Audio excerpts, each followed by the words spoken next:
আমার বুঝি বিয়ে হবে না? শোন, বিয়ে হলেও তুই এই বাড়িতেই থাকবি।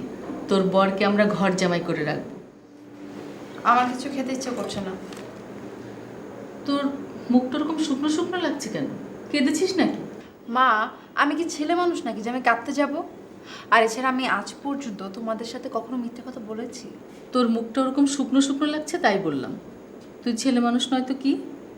আমাকে আর ছেলে মানুষ বলবে না, আমি বড় হয়ে গিয়েছি। খুব বড় হয়ে গেছিস না? বলে কি মেয়ে, এই সেদিন মাত্র হলি তুই। পাপা খেয়েছে? তোকে না দেখে কিছুক্ষণ পায়চারি করলেন। খাবার টেবিলে বসেছিলেন ঠিকই, কিন্তু কিছু খেতে পারেননি। পাপাকে বলো আমি এখন বড় হয়ে গেছি, অভ্যাসটা যেন পাল্টায়। তুই বড় হচ্ছিস তো কি হয়েছে, সেজন্য পাপ্পাকে অভ্যেস পাল্টাতে হবে?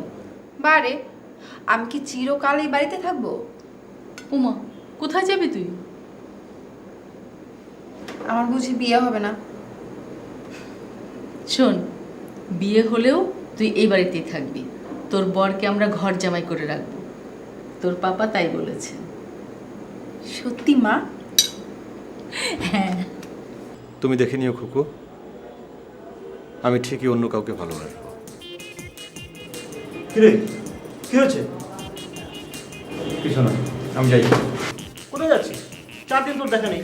4 দিন পরেই তো বাড়ি থেকে বের হলাম, বেরিয়ে তো এখানে এসেছি। বন্ধু, তুমি তো অমিতাভ বচ্চন বন গেয়া। আচ্ছা, তোর কি মন খারাপ? না তো। বুঝি বুঝি বন্ধু, এরকম কত আসবে যাবে, তাতে কি? এই যে জলি আমার সঙ্গে রং ঢং করে চলে গেল, কি হলো? আমি কি প্রেম করতে পারিনি?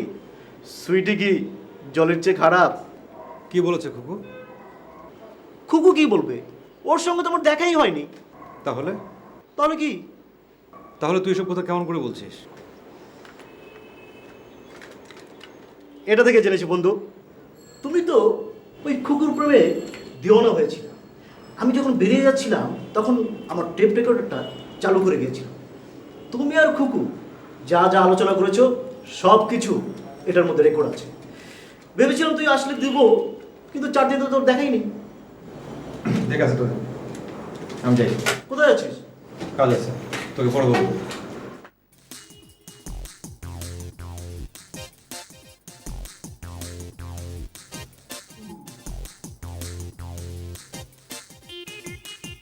তুমি দেখে নিও খুকু, আমি ঠিকই অন্য কাউকে ভালোবাসবো।